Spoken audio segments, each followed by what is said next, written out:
Olha, o tema da nossa mensagem é: a igreja tapa-olho. Este é o tema da nossa mensagem. Vamos lá em Isaías capítulo 29, versículo 9, vamos ler até o 12. Olha o que disse Deus através do profeta: estatelai-vos e ficai estatelados, cegai-vos e permaneceis cegos, bêbados estão, mas não de vinho, andam cambaleando, mas não de bebida forte. 10. Porque o Senhor derramou sobre vós o espírito de profundo sono, e fechou os vossos olhos, que são os profetas, e vendou a vossa cabeça, que são os videntes. 11. Toda visão já se tornou como as palavras de um livro selado, que se dá ao que sabe ler, dizendo: lê isto, peço-te. E ele responde: não posso, porque está selado. 12. E dá-se o livro ao que não sabe ler, dizendo: lê isto, peço-te. E ele responde: não sei ler. Vamos ouvir o que o Espírito tem para falar conosco. Vamos fazer antes uma breve confissão. Pai amado e bendito, eu te louvo, eu te exalto, porque neste momento ímpar da vida da tua igreja, nós estamos assentados para ouvir a tua palavra. É a palavra que liberta, que alimenta. Não é de pão apenas que vive o homem, mas é de toda a palavra que procede de Deus. Por isso, nesta manhã eu te peço que tu me uses uma vez mais, porque eu vou usar a tua palavra. E todo o povo aqui reunido diga amém. Olha, por que igreja tapa-olho? Por que esta expressão? Porque o véu que impedia o homem de ter acesso a Deus, ele foi rasgado de alto a baixo, e o caminho a Deus está livre. Como eles tentam costurar o véu? Porque as igrejas tentam costurar o véu de novo, e não podem. Eles colocaram em nós um tapa-olho, dizendo que você é salvo pela graça, mas se não der o dízimo, você perde a tua salvação, porque quem não dá dízimo, rouba a Deus, e no céu não entra ladrão. Isso é colocar um tapa-olho. Então eu vejo com um olho, e não consigo ver com o outro. Então, olha o que o profeta, Deus disse pelo profeta. Por favor, coloca o versículo inicial, 9, olha só, estatelai-vos e ficai estatelados, cegai-vos e permaneceis cegos. Eu vou usar uma linguagem para atualizar o entendimento. Vocês estão bêbados, mas não é de vinho. Ora, se o povo está bêbado, embriagado, e não é de vinho, está embriagado com o quê? Com falsa doutrina. Com doutrinas de homens, com falácia, com teologias antibíblicas, com Jesus é a porta, com fogueira bamba, porque não tem fogueira, nem bamba, nem firme, nem pé na Bíblia. E as pessoas estão como? Embriagadas. E Deus estava usando o profeta para dizer: vocês estão bêbados, porque o que se vê aí fora é como se as pessoas estivessem embriagadas. Você sabe o que uma prostituta faz com os seus clientes? Ela o embriaga oferecendo falsos amores. Você sabe o que a igreja evangélica, que de evangélica não tem nem o evangelho faz, embriaga os filhos de Deus com um vinho que não é uma doutrina correta e oferece um amor ilusório. E o povo embriagado não consegue discernir entre o bem e o mal, porque um homem embriagado, a única coisa que ele não erra é a casa, mas o resto ele erra tudo. E ele disse: vocês estão embriagados, mas não é de vinho. Vocês andam cambaleando, mas não é de bebida forte. E depois Deus usa o profeta e diz: porque o diabo... O quê? Não é diabo que derrama sobre vós um espírito de profundo sono? Diz que é ele. Diz que Deus derramou na vida dessas pessoas. Deus, é porque eu tenho peito para falar. Porque o sistema diz: Deus não iria fazer isso. Deus não iria fazer o quê? Ele diz: eu crio a paz, eu crio o mal, eu, o Senhor, faço todas essas coisas. É que como o povo não quer verdade, é que como as pessoas não querem evangelho, as pessoas gostam de uma operação do erro. Para o crente acreditar em Deus, você tem que dar uma fita aonde um homem passou um óleo, lá no monte, aonde o homem trouxe uma água do rio Jordão. O povo acredita nisso. Se você der Bíblia, eles não aceitam. O povo aí fora não aceita evangelho, aceita feitiço. O povo aceita macumbogélio. Para o povo acreditar, tem que ter uma operação do erro, tem que ter alguma manobra, tem que ter uma campanha. Mas Deus não deu campanha, Deus deu evangelho. O povo quer um culto de libertação, mas Deus já disse que o que liberta é o evangelho. O povo quer poder tocar pandeiro e ir para o monte, mas Deus já disse que o poder dele não é ir o monte, não é pandeiro, não é rodar. O poder, Paulo pregou, é o evangelho. E as pessoas estão aí cambaleando em busca de poder, e o poder está aqui. Poder não é saltar no mistério. Poder é evangelho, meu amado. Se você aplica o evangelho na tua vida, está sendo aplicado o poder dele. E diz que o Senhor derramou sobre vós o espírito de profundo sono. É assim que está. As pessoas estão dentro da igreja dormindo. E dormindo você sabe, né, meu irmão? Você não sente cheiro de nada, não sente fome, não sente frio. O ladrão entra, arromba, leva tudo e os crentes estão... Meu irmão, você já é um abençoado com todas as sortes. Meu irmão, mas não existe fogueira bamba na Bíblia.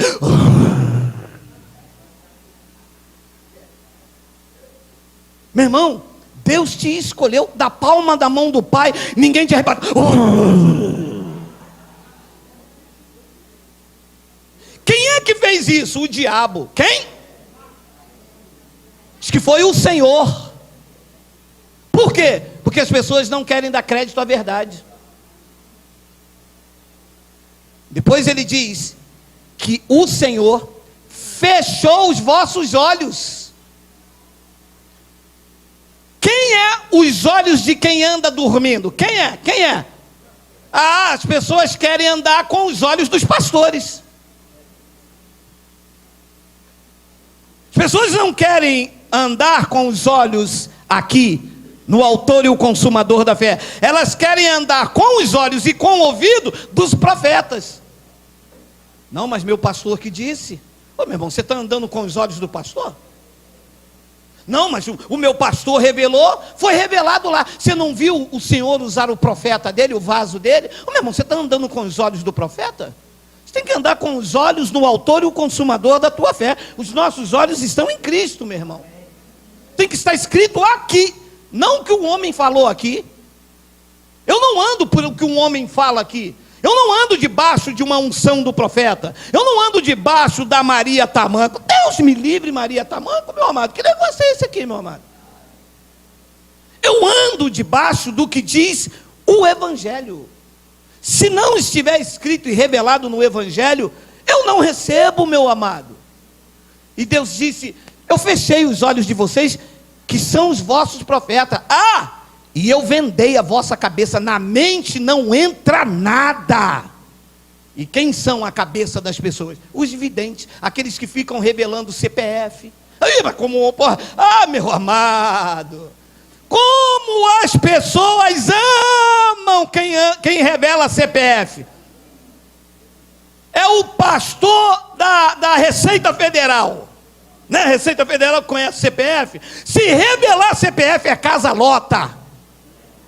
E a pessoa diz: olha como ele é usado por Deus. Ele é usado por Deus. Me mostra onde isto tem na palavra do Criador, que um dia ele revelou o CPF. Então Jesus nunca foi usado por Deus. Então Paulo nunca foi. Porque naquele tempo não tinha essa defesa do CPF sobre a vida das pessoas para o identificarem. Isto é bruxaria. Isto é feitiçaria. Isto é manobra, isto é o espírito do engano, sentimento enganoso sobre a vida das pessoas. E a pessoa dormindo, com a cabeça selada, com os olhos vendados, não consegue entender que eles são vítimas de uma organização fraudulenta. Porque quem prega e vive essas coisas não tem legitimidade diante de Deus, está fora. Até vê Deus como bom. A Xuxa vê como um cara lá de cima. Os crentes veem como pai, mas não veem ele como ele é, porque tem um tapa-olho. É preciso arrancar o tapa-olho, para que você veja direito quem você é, qual é a tua posição. Senão você pode estar seguindo um mito, um fantasma, uma coisa criada. Sim, meu amado, o Deus que se prega aí fora não tem lógica. Vê se o Deus da Bíblia se parece com essa coisa louca que tem aí nas igrejas. Nem um pouco. Não há na Bíblia culto de libertação, vassoura ungida, essas manobras. Não existe isso. Então, ao invés da igreja iluminar os olhos do entendimento das pessoas, elas cegam. Ela coloca um tapa-olho. Em Efésios capítulo 1, versículo de número 18, Paulo disse, olha lá: iluminado os olhos do vosso coração. Não é vedado, não é selado. E olha, volta para mim, Miguel, volta para mim lá no Isaías, deixa eu te mostrar o que eles fazem como estratégia. Bota lá o 10. Aí. Olha só a estratégia. Vê se esta palavra dita pelo profeta não é atual depois que eu te explicar. Olha só. Toda visão já se tornou como as palavras de um livro selado, que se dá ao que sabe ler, dizendo: lê isto, peço-te. E ele responde: não posso, porque está selado. Olha aqui a estratégia. Então eles pegam um livro selado, com um cadeado, e dá aos crentes e diz: lê isso. A pessoa diz: está em hebraico. Você não consegue ler? Então deixa que eu leio. Amanhã, campanha da vitória. Eu sou, opa, ele fez teologia, ele sabe o que é. Você vê a estratégia?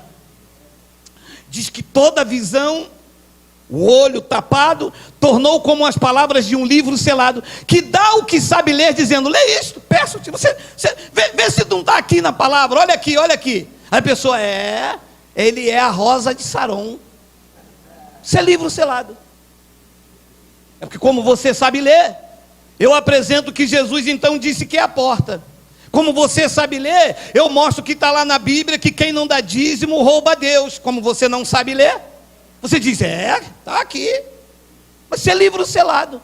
Porque a revelação já disse que nós não devemos dar dízimo, porque não somos judeus, nós somos gentios, e os gentios devem até, se quiserem, contribuir, mas não é com tristeza e nem por necessidade, porque Deus ama quem dá com.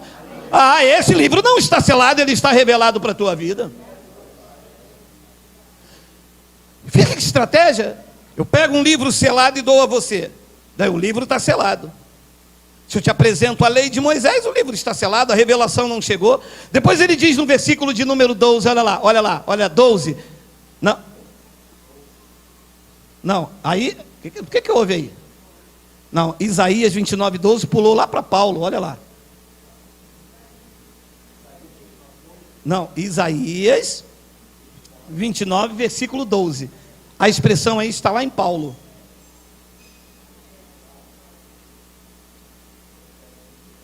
Isaías 29.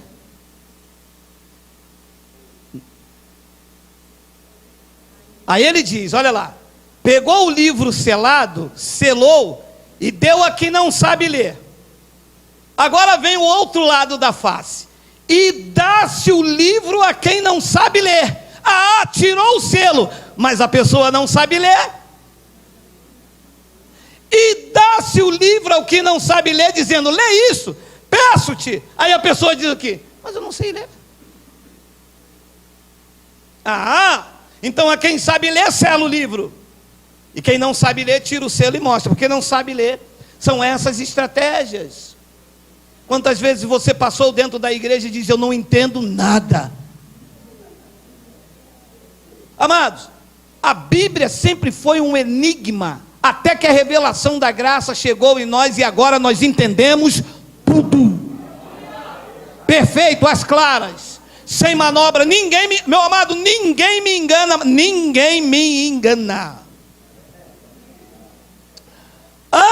E o privilégio disso é tão grande, que se eu pregar alguma coisa que fere a sã doutrina, você também não come mais. Por mais linda que seja a minha gravata marrom cuscuz, você já não recebe mais. Hoje, a tua mente é como um satélite do Evangelho. Se não estiver em linha, você vem semana que vem, começou o engano, daqui a pouco você vem de 15 em 15 dias, daqui a pouco eu não te vejo mais nem no Zap, e faça isso por favor. Não venha mais aqui, me bloqueie no teu WhatsApp, não me receba mais como irmão em Cristo, se a palavra saindo dos meus lábios não estiver em linha com a revelação, porque senão eu estou selando este livro, eu estou colocando tapa-olho em você, e o chamado é iluminar os olhos do vosso entendimento. Esse é o chamado.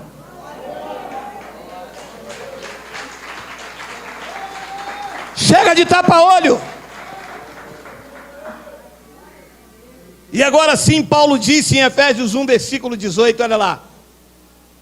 Iluminados os olhos do vosso coração, para tocar um pandeiro, fazer um corinho de fogo, cantar, tu é fogo no pé, tinha fogo na mão, tinha fogo no cabelo, era fogo puro. Se Cristo iluminou os meus olhos para me pegar um pandeiro, meu amado, esse pandeiro aí é da graça, hein? Vou dar em você, hein, meu amado. Vê se Cristo iluminar os meus olhos para mim ficar correndo pela igreja, ficar falando aqui uns balabachures. Eis aí que tem um canguru perneta. Canguru perneta é coisa de funk, meu amado. Ele iluminou os meus olhos para mim saber qual é a esperança do meu chamamento, qual é a riqueza da glória da sua herança nos santos. Foi para isso que ele iluminou os meus olhos. Os crentes são sem esperança. Por quê? Porque tem tapa-olho. Amanhã é o chip, amanhã é o Trump, amanhã não sei o quê. Que esperança é essa? Por quê? Porque tem tapa-olho. Os olhos do entendimento não foi revelado ainda. A pessoa não sabe qual é a sua herança, não sabe qual é o seu chamamento, A pessoa não sabe de onde ela veio, o que ela está fazendo aqui, para onde ela vai. Ela está perdida, ela está embriagada. O profeta disse: vocês estão bêbados, mas não é de vinho, é de doutrina. É uma hora é isso, outra hora é aquilo, outra hora é aquilo, outra hora é aquilo, porque o bispo não botou, é porque o bispo não falou, é porque não sei quem, porque... Não é o que o bispo falou, é quem Cristo falou. É que se Cristo falou, é que dá certo. Ele diz então no versículo 19, olha aí, olha, não corre não, meu amado, é hoje. Calma. E qual a suprema grandeza do seu poder para com os que creem. Vê se está na revista atualizada. E qual a suprema grandeza do seu poder para com os que cremos, segundo a eficácia da força do seu poder. Segura aí. Parece que eu estou lendo Bíblia pregada em igreja. Você já ouviu isso alguma vez na tua vida? Não, seja sincero, meu amado. Parece que eu estou lendo Bíblia de crente. Bíblia de crente é assim: olha o Golias, vai derrubar o gigante. Olha Jefté, olha Saul.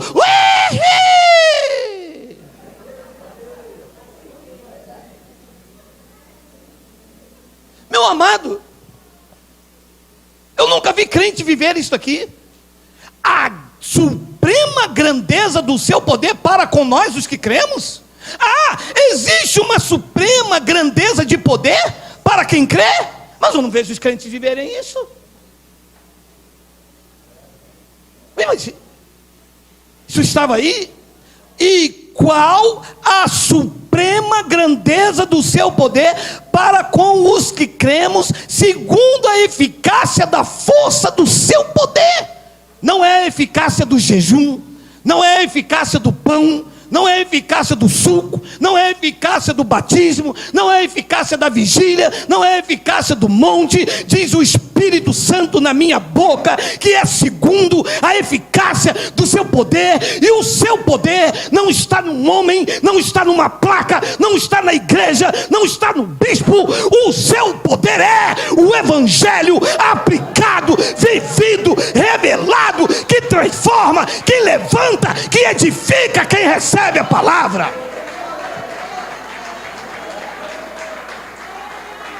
Suprema grandeza de poder.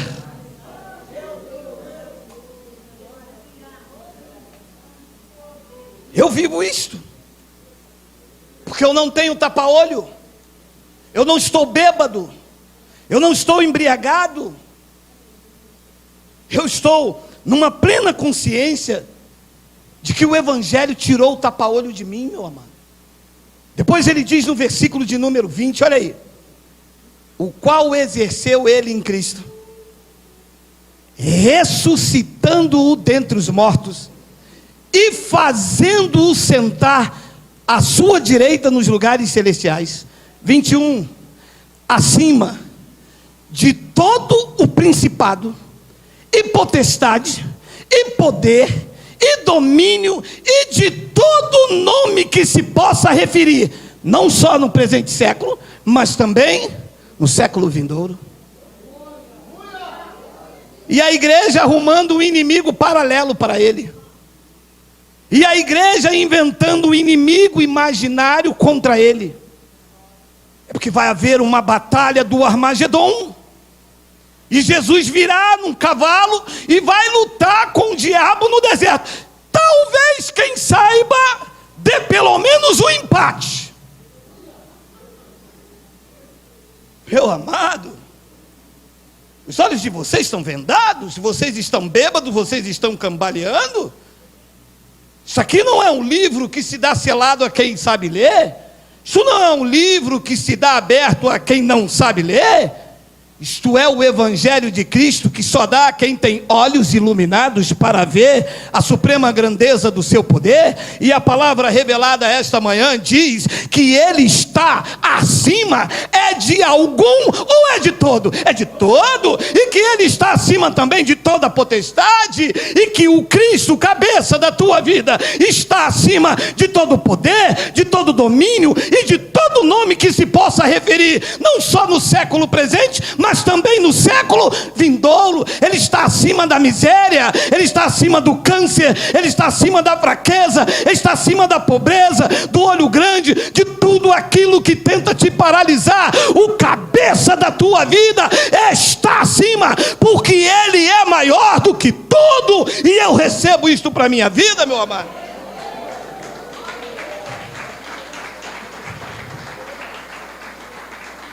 E a igreja está aí, reduzindo Cristo a nada. A igreja reduz Cristo a nada. Dizem que serve o poder dos poderes, mas quando vê um prato de farofa, eles gritam: uia, me enfia. Dá licença, dá licença. Um prato de farofa. Meu amado, os olhos estão vendados. Outro dia a irmã vinha andando muito bem na rua. Purifica-me, ó Senhor. Aí quando ela passou, era uma escada, ela... com medo de passar debaixo da escada. Passar debaixo da escada dá o quê? Banho de tinta, mais nada. Mas e o medo? A outra me disse: graças a Deus que eu não vejo novela das 9, tal de gato preto, ui, saravá.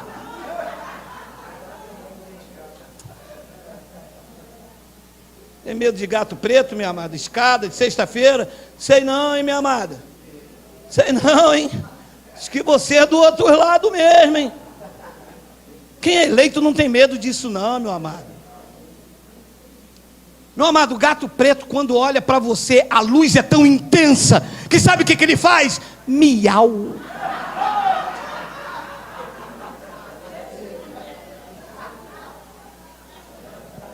Se o gato preto vai derrubar um templo desse bonito, se a escada tem algum poder e alguma influência contra a tua vida, se um prato de farofa pode trazer algum malefício sobre você, meu amado, tu és templo do Espírito Santo, e contra a tua vida não vale encantamento. Aquele que vive e reina está na tua vida, meu amado.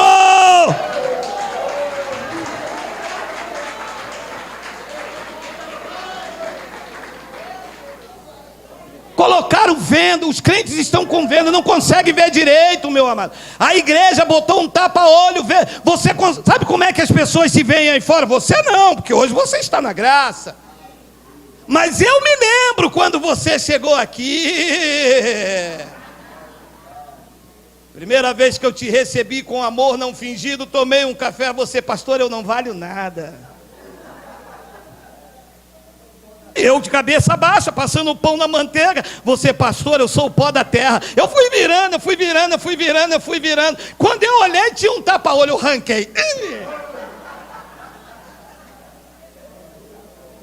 Escuta aqui, só vou te dar café se você repetir comigo: eu sou um eleito, eu sou escolhido, eu sou um predestinado. Ele repetiu, eu tomo café.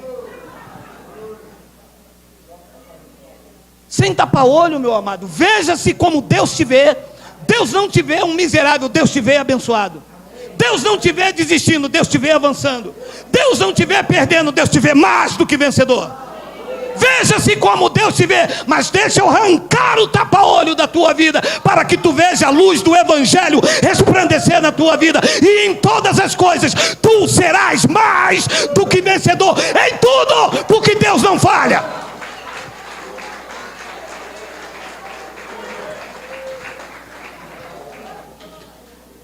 Segunda epístola de Paulo no capítulo... Segunda epístola de Paulo aos Coríntios no capítulo 4. Nós já explicamos isso, tá? Olha lá. Mas, disse Paulo, se o nosso evangelho ainda está encoberto, é para os que se perdem que está encoberto. Se perde aonde? Nessas falácias. Bebendo a doutrina do homem, cambaleando, embriagado. Paulo disse: o nosso evangelho ainda está encoberto. Tem muita gente que nem ouviu o evangelho. Crente, hein? Aqueles que dizem assim: eu conheço a palavra. Ah, você conhece a palavra? Conheço. Ah, é? Vim da minha igreja agora uma bênção. Foi a campanha de Gideão.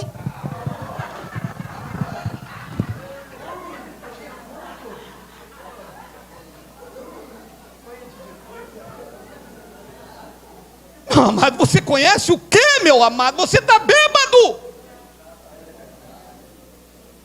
Quem conhece a palavra não come desse veneno. Quem conhece a palavra não vai atrás da bênção. A bênção é que o segue todos os dias da sua vida. Davi, que não entendia dos mistérios revelados, disse: bondade e misericórdia me seguirão todos os dias da minha vida. E eu vim aqui atrás de bênção. E eu vim aqui atrás de vitória. Se a vitória me alcançou naquela cruz, eu era um bêbado, um pedinte, um esmolante. Ninguém me queria, ninguém me aceitava. Eu não acreditava mais em ninguém. Eu não acreditava mais em mim mesmo. Ferido até a alma, cheio de trauma, esquecido, negro, pisoteado, perseguido pela lei, mas salvo pela graça. A vitória que me alcançou naquela cruz, ele disse: está consumado. A vitória que me alcançou. Claro que alcançou vocês, que botam um tapa-olho no crente e diz: aonde você vai? Vou buscar minha bênção. Vai buscar bênção que nunca encontra. Conheço crentes que estão na igreja buscando bênção há 30 anos. São amargurados, feridos, donos de si, soberbos, intolerantes, não têm amor, vive uma fé com hipocrisia. E quando você mostra a Bíblia, eles mostram, ao invés de mostrar o bom perfume de Cristo, destilam o seu véu, brigam contra você. Eles são os donos das razões. Você é o herege. O diabo está falando na sua boca. Você está ficando maluco. É que isso não pode ser assim. Paulo disse: se o nosso evangelho está encoberto, é para os que se perdem que está encoberto. Agora vem a palavra que já explicamos, mas eu vou falar de novo, olha lá. Nos quais o Deus deste século tem vídeos na internet, era Moisés. O Deus daquele século lá de Paulo não é esse século aqui, porque Paulo não está vivendo nesse século, está? Então Paulo está vivendo naquele século. Naquele século Deus era Moisés. O contexto lá diz isso. Tem um vídeo na internet, depois você procura lá, o Deus deste século, que está explicado, não temos tempo agora.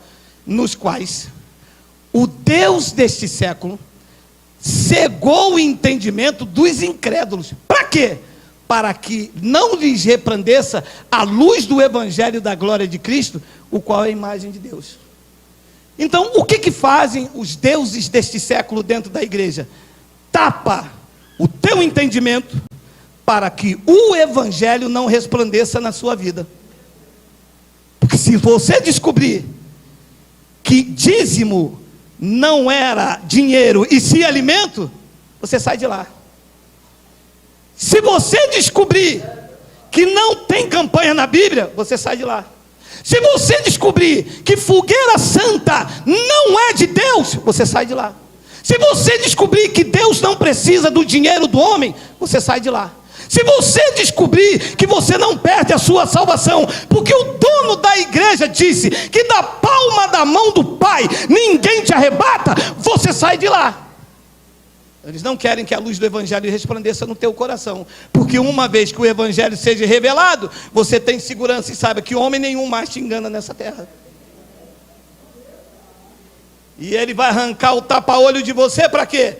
Se é preciso te manter cativo dentro da igreja, pagando o salário do pastor, pagando dívida do pastor, sustentando a mulher do pastor, sustentando os filhos deles nas melhores escolas, quando os seus filhos não têm direito, não tem como se vestir nem que comer, como que vai te mostrar a verdade? E quando nós pregamos isso na internet, sabe o que eles dizem? Herege. Mas eu estou mostrando na Bíblia. Se a heresia não é minha, meu amado, é a heresia de Paulo. E Paulo diz que ele imitou a Cristo. Então as heresias são tudo lá do alto lá, meu irmão. A heresia que eu prego começou no terceiro céu. Porque é de lá que eu tiro as minhas homilias. Então nós temos que tirar o véu. Nós temos que tirar o tapa-olho. Porque uma vida que vive assim, sem a luz do Evangelho de Cristo, sofre consequências terríveis. Olha o que Paulo disse em Romanos 3,19, olha aí. Olha aí. Ah, meu Deus, para esse relógio aí, por favor. Quebre isso aí, por favor. Ora, sabemos que tudo o que a lei diz, aos que vivem na lei o diz, para que se cale toda a boca e todo o mundo seja culpável diante de Deus. Então toda pessoa que tem com tapa-olho, eles colocam a lei de Moisés. Você já viu uma pessoa, como é que eu sei que uma pessoa tem tapa-olho? Quer ver? É quando eu prego a ela uma coisa, sabe onde ela me leva? Ela me leva lá para a lei. Ué, mas não está aqui na palavra? Aonde, irmão? Aonde? Olha aqui o que diz Deuteronômio. Ei, você está me levando para debaixo da lei. E tudo o que a lei diz, aos que vivem na lei o diz. Para quê? Para que a boca dessas pessoas esteja fechada e ela seja diante de Deus culpável. Então essa é a consequência que se vive.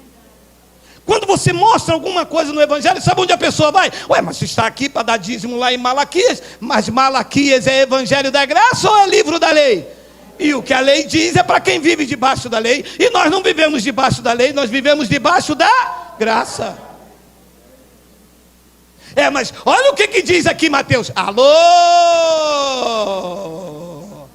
Mateus, Marcos, Lucas e João também é livro da lei, porque o testador ainda está vivo, e um testamento só tem valor quando o testador morre. Não me leve para a lei, porque tudo que a lei diz é para que a minha boca esteja fechada, e ninguém vai tapar a minha boca. Enquanto eu estiver vivo, eu vou exaltar a Cristo, eu vou dizer que é pela graça, eu vou dizer que é pelos benefícios conquistados na cruz. Depois Paulo diz, desliga para mim esses ventiladores, Miguel, ali. Depois Paulo diz no versículo de número 20, olha lá. Olha agora. Visto que ninguém será justificado diante dele por obras da lei, em razão de que pela lei vem o pleno conhecimento da liberdade. Pela lei vem o pleno conhecimento do amor. Pela lei vem o pleno conhecimento do pecado. Então quem está vivendo debaixo da lei não está tendo conhecimento do Evangelho, está tendo pleno conhecimento de pecado. Visto que ninguém será justificado diante dele por obras da lei. Ora, e o que são obras da lei?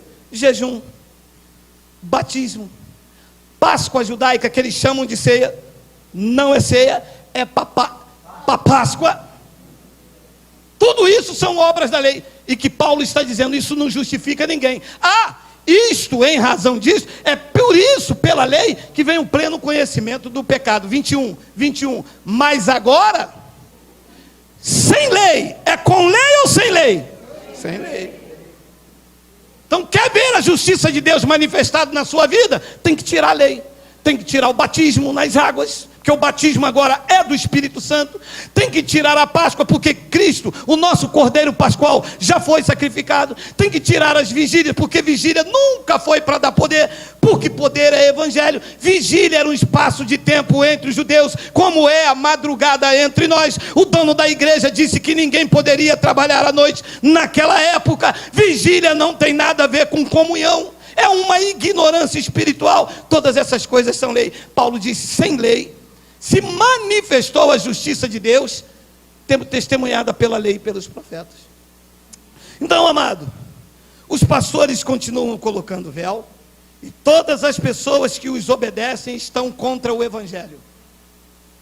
Se você obedece o seu pastor e não a Cristo, você está contra Cristo. E ele disse: tudo que comigo não ajunta, espalha. Eu sozinho com Cristo serei maior do que todos, se eu estiver na verdade. Eu posso me unir a todos eles e pregar campanha, pregar corrente, pregar dízimo. Serei sempre contra Cristo. E contra Cristo pode vir um exército inteiro, que todos serão abatidos, porque não existe poder paralelo a Ele. Ele é maior do que tudo e contra todos.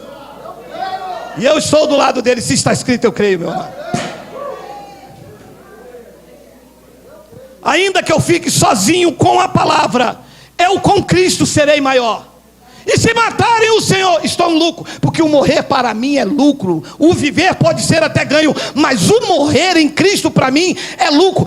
Eu sei que se eu fechar os meus olhos aqui, eu voltarei a habitar nas mansões celestiais, de onde eu vim, e voltarei um dia para exaltar e adorar na beleza da sua santidade.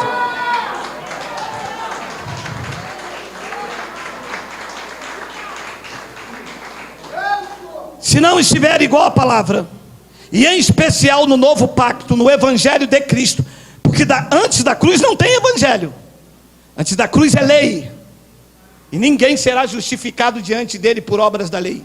Tem que viver o evangelho, o novo testamento feito por ele. Porque para que então que ele fez o novo, se as pessoas insistem em viver o velho? Porque estão com a visão botada, tapada, os olhos estão tapados pela religião. Olha essa passagem aqui interessante, olha só, 2 de Coríntios capítulo 3, versículo 13, é uma passagem muito conhecida, mas ela é muito forte, olha só, olha, meu amado, por favor, deixa eu abrir o coisa aqui, que eu vou acabar voando, gente. Meu amado, olha isto aqui, meu amado, olha isso, grava aí, escreve na mão, para nunca mais esquecer isso. E não somos como Moisés. Meu amado, nós somos iguais a Moisés ou não? É para ter candelabro? Não somos iguais. Nós não somos iguais a Moisés. E não somos como Moisés. Olha a astúcia. Que punha véu sobre a face, para que os filhos de Israel não atentassem na terminação do que se desvanecia. Nós já lemos essa passagem 1 milhão de vezes, eu vou ler 1 milhão e um. Diz que Moisés, quando descobriu que aquilo que ele pregava estava se desvanecendo, para que o povo aí não vinha, o que ele fazia? Ele colocou um véu. Então quando as pessoas olhavam para Moisés e vê que ele estava perdendo a intensidade daquilo, ele colocava um véu. Os pastores estão colocando véu na igreja. Eles não têm mais revelação, eles não têm mais palavra. Todo domingo é o diabo, a campanha, o dízimo, o Malaquias. Todo domingo é a mesma história. E colocam um véu. Diz então no versículo de número 14: mas os sentidos do povo, o sentido deles se embotaram, pois até o dia de hoje, quando fazem a leitura da antiga aliança, o mesmo véu que estava em Moisés permanece nos crentes, não lhe sendo revelado que em Cristo o véu é removido. Então, quando eles abrem a Bíblia na igreja, eles pregam é véu, eles pregam é Moisés, e os crentes não conseguem ver que tudo aquilo que eles pregam na antiga aliança, em Cristo já foi removido. Se Cristo removeu, não é para mim viver. Ora, se eu estou vivendo o que Cristo removeu, eu estou juntando ou espalhando? Espalhando. Então eu estou contra Cristo. Que Cristo removeu o véu, e os pastores botando o véu, e eu vivendo o véu. Mas não é para mim viver o véu, é para mim viver sem o véu e sem um tapa-olho. Aí eu consigo enxergar o que Cristo tem para a minha vida. Mas a igreja não enxerga. Meia-noite, ninguém fez churrasco, ninguém fez reabanada, ninguém fez nada. Onde estavam os crentes? No Réveillon com Jesus. Pá, pum, pá, pá, pum, pá, pá, pum, pá, pá, pum. No domingo de manhã, jejum, vigília, campanha. Vocês estão contra Cristo. passaram noite Réveillon com Jesus, vocês passaram na religião, com mito. Passar com Jesus é passar com a família, é passar com o evangelho, é passar com a sua vida em dedicação à verdade, não à manipulação religiosa. Pronto, falei.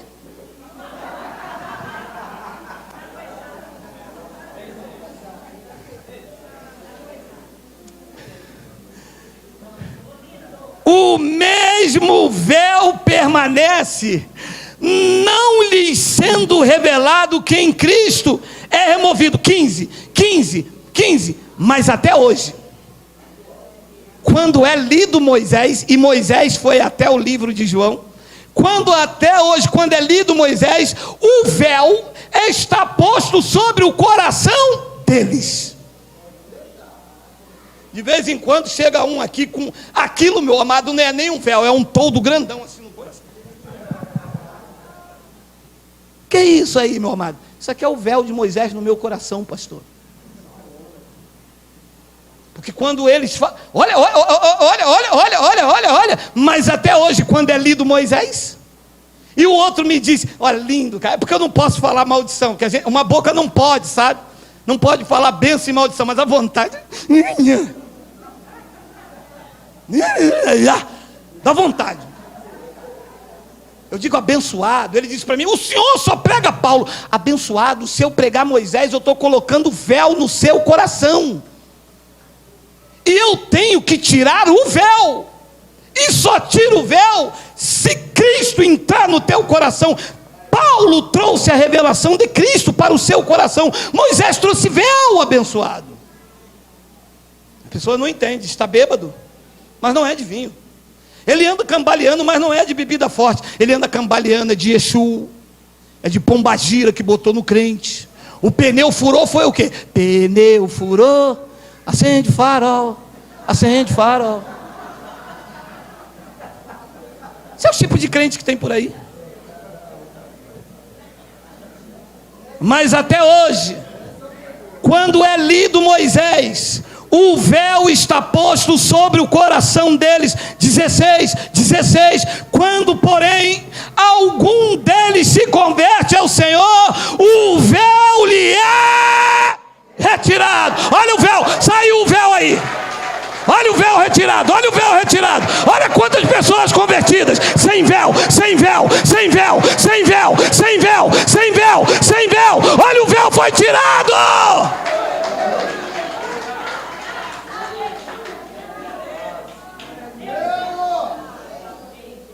Ô minha irmã, vamos fazer uma visita lá na minha igreja. Hoje é dia de ceia. Parou, garotinho.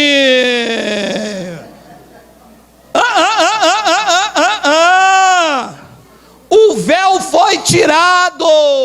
Não é um pedaço de pão, nem um copo de suco que me traz comunhão com o Pai uma vez por mês. É uma vida de dedicação à leitura e à comunhão do Espírito Santo diariamente. É isso que me fortalece. Eu agora sou convertido. O véu foi retirado.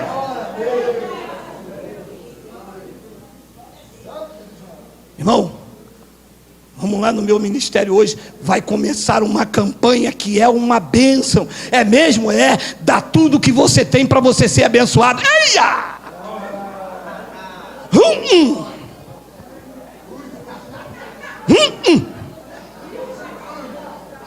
Que é isso, Zinfia? Como que eu vou dar tudo que eu tenho para ser abençoado? Aí eu vou ser amaldiçoado, Zinfia. E o véu foi tirado.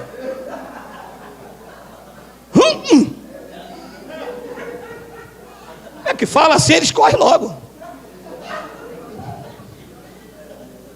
Amado, olha, me desculpa a franqueza. Só é convertido ao Senhor, não é convencido. Não é convertido a uma religião. Vocês estão entendendo, pessoal? Não é convertido a uma religião, é convertido ao Senhor. Quem não tem véu, se tiver véu, é crente. Se tiver véu, é daquela igreja. Se tiver véu, meu irmão, eu não vou falar não, tá? Meu amado, você pode ser o que você quiser, você pode botar o uniforme que você quiser, mas se você tem véu, você não é convertido a Cristo. É convertido a Cristo se o véu for tirado, como saiu dos nossos corações. Dízimo nunca mais, Páscoa nunca mais, batismo nas águas piorou. Do que se faz aí fora, a pior de todas as coisas é o tal do batismo nas águas. João Batista disse: eu batizo vocês com água, mas aquele que vem após mim, ele é mais poderoso do que eu, e ele vai batizar vocês com o Espírito Santo. Recebe. Não é com água, que a água não lava nada, a não ser caraca. É caraca mesmo aquilo que a não ser caraca. A água só lava caraca. Caraca. Tem que ser o Espírito Santo. Selados, batizados, revestidos, nova criatura, transformados, habitação do eterno no homem interior. É isso que Cristo fez naquela cruz por nós, e não há ser humano nesta terra que pode invalidar os feitos da cruz na tua vida. Pode pular daqui, falar dali, quicar de lá, pode ameaçar, pode mandar você embora, pode te perseguir, pode matar, pode fazer o que quiser, porque quem anda debaixo dos feitos da cruz está selado para sempre.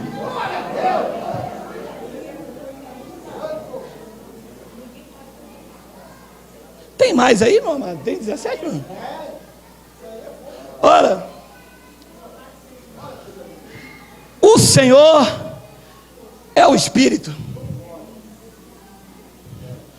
e onde está o Espírito do Senhor, é proibido cortar o cabelo, usar um batom, esmalte. Vai, vamos proibir só. Pô, gente, não vamos ser radical, vamos proibir pelo menos o esmalte, para todo mundo falar que essa igreja é uma igreja santa. Vai.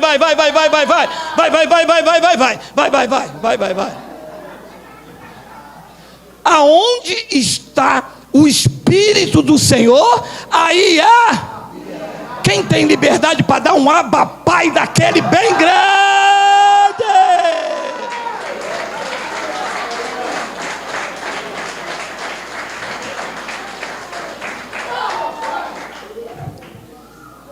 10 minutos. Hebreus capítulo 7, versículo 18 e 19, olha lá.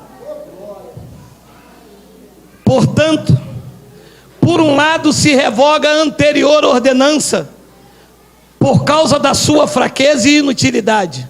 19, pois a lei nunca aperfeiçoou coisa alguma, e por outro lado se introduz esperança superior, pelo qual nos chegamos a Deus. Sabe qual é o nome dessa esperança? A graça de Cristo. A lei que está aí dentro do sistema nunca aperfeiçoou ninguém. Culto de libertação, quantos anos se faz? Nunca liberta. Culto de consagração, nunca consagra. Culto de busca do Espírito Santo, nunca acha. Busca de Deus a Deus no monte, ninguém volta lá com ele. Mas uma vez que isto foi revogado, diz que por um outro lado se introduziu esperança superior, pelo qual nós chegamos a Deus, que é o Evangelho da Graça, que eu estou pregando para vocês esta manhã. Hebreus capítulo 10, versículo 11, olha lá. Ora, todo sacerdote se apresenta dia após dia, a exercer o serviço sagrado, e a oferecer, muitas vezes, os mesmos sacrifícios que nunca, jamais podem remover pecados. Não é assim a igreja? Os mesmos sacrifícios, ano após ano, culto após culto, nunca podem remover pecados. Continua a mesma coisa.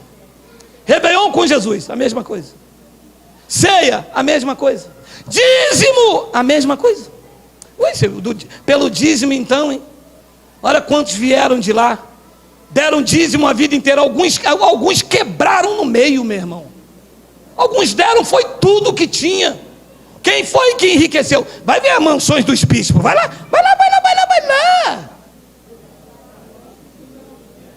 Depois no versículo de número 12, eu estou lendo Bíblia, tá? Estou lendo Evangelho. Jesus, porém, tendo oferecido até São João. Tem São João ainda, negócio de São João? Jesus, porém, tendo oferecido para sempre um único sacrifício pelos pecados, assentou-se à destra de Deus. 13, aguardando daí em diante, até que os seus inimigos sejam postos por estrado dos seus pés. 14, porque com uma única oferta, ele aperfeiçoou até quarta-feira. Ele aperfeiçoou até quando? Para sempre quer dizer até quando? Então vocês estão aperfeiçoados para sempre. Estão ou não estão? E se eu colocar tapa-olho em você, eu digo que vocês têm que consagrar sábado, que vocês têm que buscar o Espírito Santo domingo, que na segunda-feira é o culto das velas, na terça é o culto das senhoras, na quarta o culto dos homens, na quinta o culto das crianças, na sexta o dos idosos, e no sábado o alçapão está armado para tomar o dinheiro.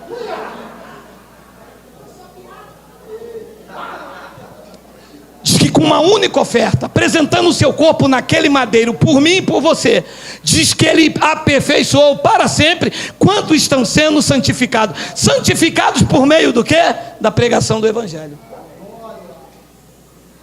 Amados, eu consigo ver isto, porque os meus olhos não estão tapados. Eu consigo ver isto, porque o véu foi removido. Você não tem que pagar o preço já foi pago.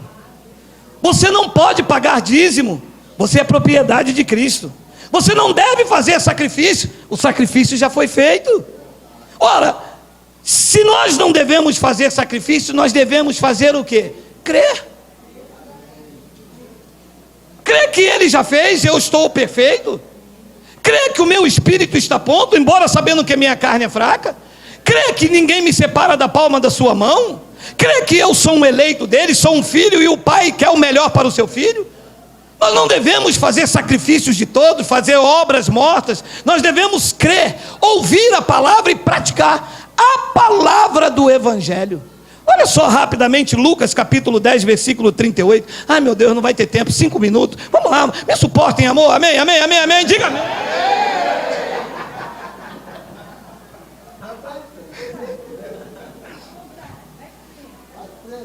Indo eles de caminho, entrou Jesus num povoado, e certa mulher chamada Marta hospedou na sua casa. Diz que Jesus ia passando, e uma mulher chamada Marta chegou para ele e veio, vem cá. Chamou, ele entrou. Olha o que diz o versículo 39. Tinha ela uma irmã chamada Maria, e esta quedava-se aos pés do Senhor, a ouvir-lhe os ensinamentos. Olha que lindo. A irmã, quando viu Jesus entrar na casa dela, falou, olha, fala que a tua serva ouve. Não era assim, não era assim. E ela começou a sentar e ouvir Jesus falar. 40.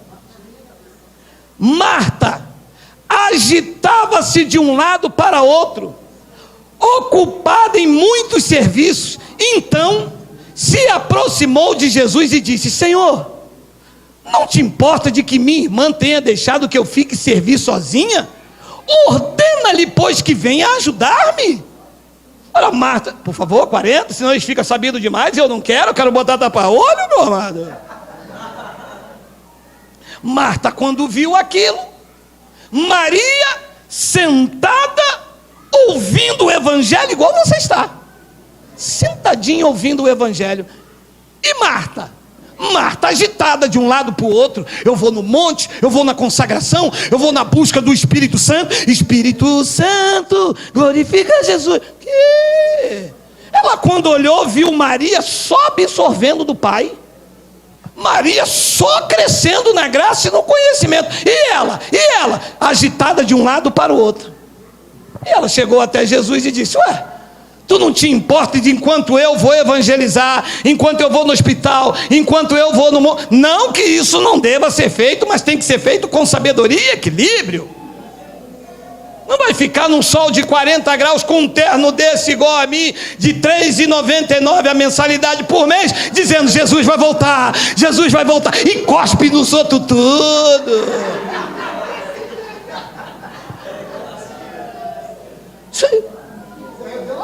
Isso não é de Deus. E diz então que ela, agitada de um lado para o outro, se aproximou. Não te importa que minha irmã tenha deixado eu fique servir sozinha? Ordena-lhe, pois, que venha ajudar-me. Olha a resposta. Respondeu-lhe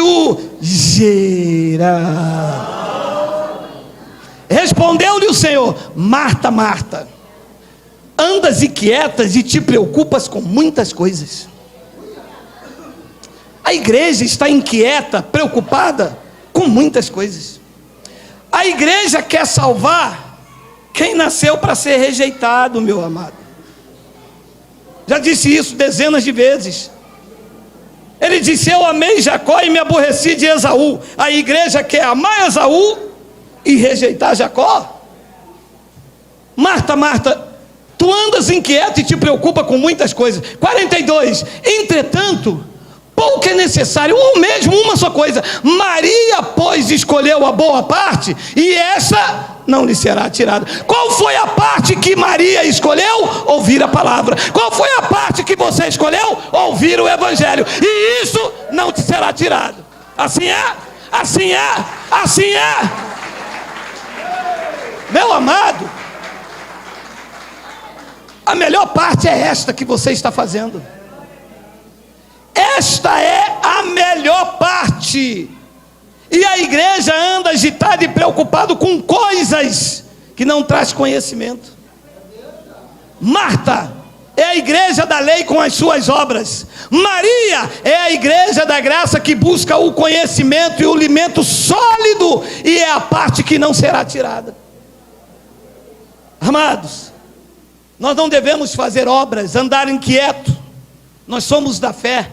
Pregou Paulo, Romanos 1,17, olha aí, já estou terminando, olha aí, Romanos 1,17, mais 2 versículos só. Me suporte, meu amado, me suporte. Houve um atraso aí, por favor, vai.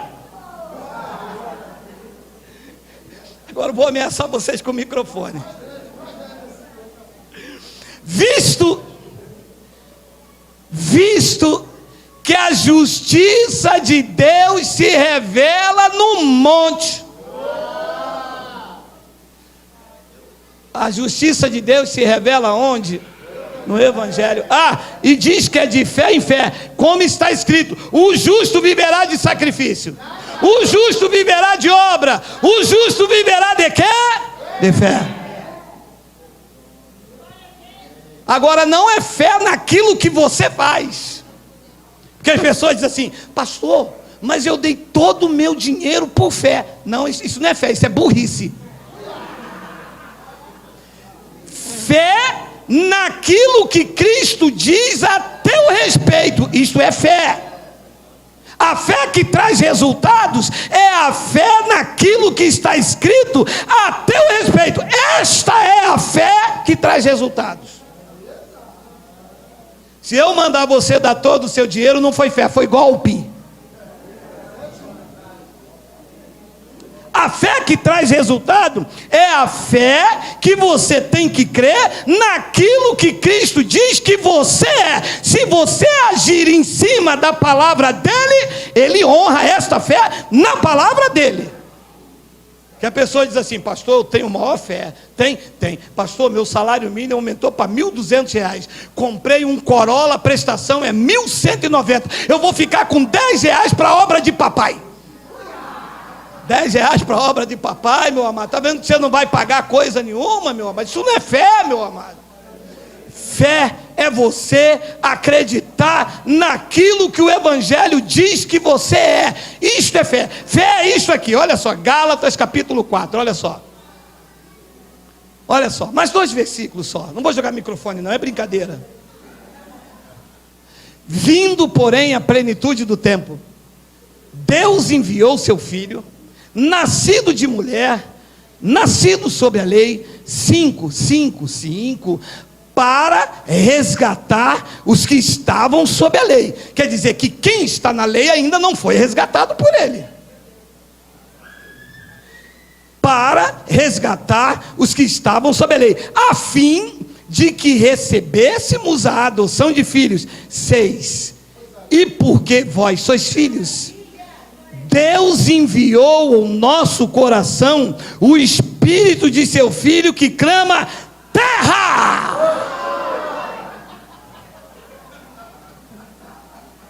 Que clama o quê?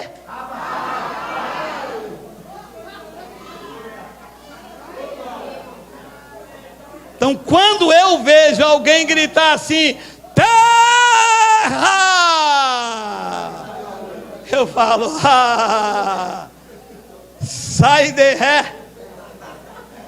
Agora, quando eu ouço alguém gritar assim: Abba, Pai, eu digo: opa, tem um Espírito de Cristo derramado aí, tem um Espírito de Cristo derramado aí. Aonde estão, aonde estão, aonde estão, aonde está o Espírito de Cristo?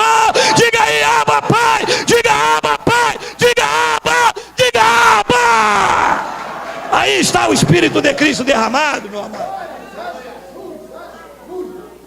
Diz que porque vocês são filhos, diz que enviou Deus. Olha o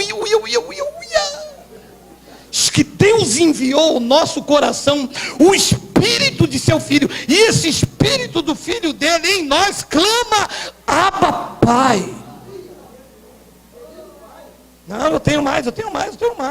Você não ia me suportar aqui, eu não te dar a próxima agora? Olha lá o que diz o versículo 7, olha lá. De sorte que já não és mais escravo,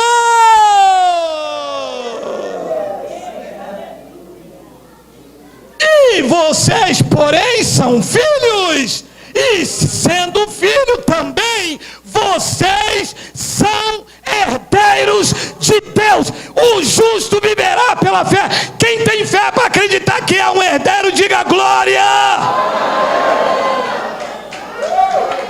Herdeiros.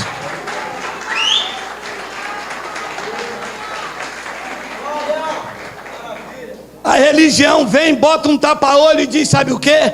Miseráveis, gafanhoto, vocês são pó da terra. Aí os crentes pegam isso com tapa-olho tudo, entra para dentro do quarto e diz: Senhor, com tapa-olho, tá? Assim, assim, ó.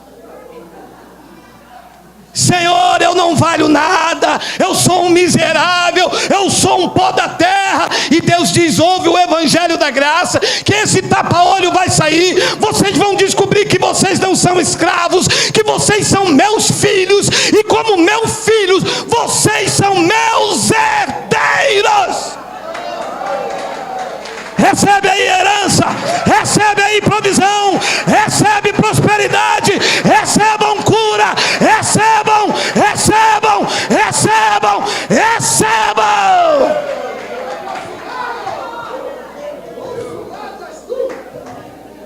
E eu termino com Efésios capítulo 1. Meu amado,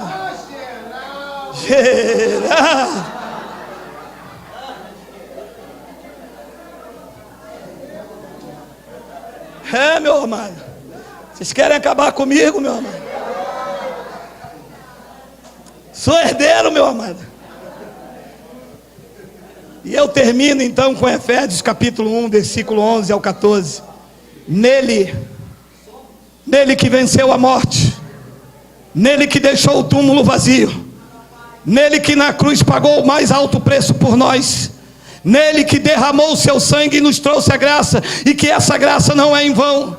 Nele que está sentado no trono do universo, nele em quem todas as coisas subsistem, nele que é o poder dos poderes, nele que pode fazer infinitamente mais, a fim de tudo quanto nós pedimos ou pensamos. Diz a revelação esta manhã na minha boca, que nele, eu digo, no qual também fomos feitos herança. Nós somos a herança de Deus nesta terra. Aonde anda um crente da graça de Deus, está andando a herança Pai, e Ele cuida, Ele protege sobre aquilo que é dele. Nenhum mal te sucederá, praga nenhuma chegará na casa de vocês. A sua família é bendita, você é um abençoado com todas as sortes de bênção. Eis o melhor da criação do Pai, foi feito a herança de Deus.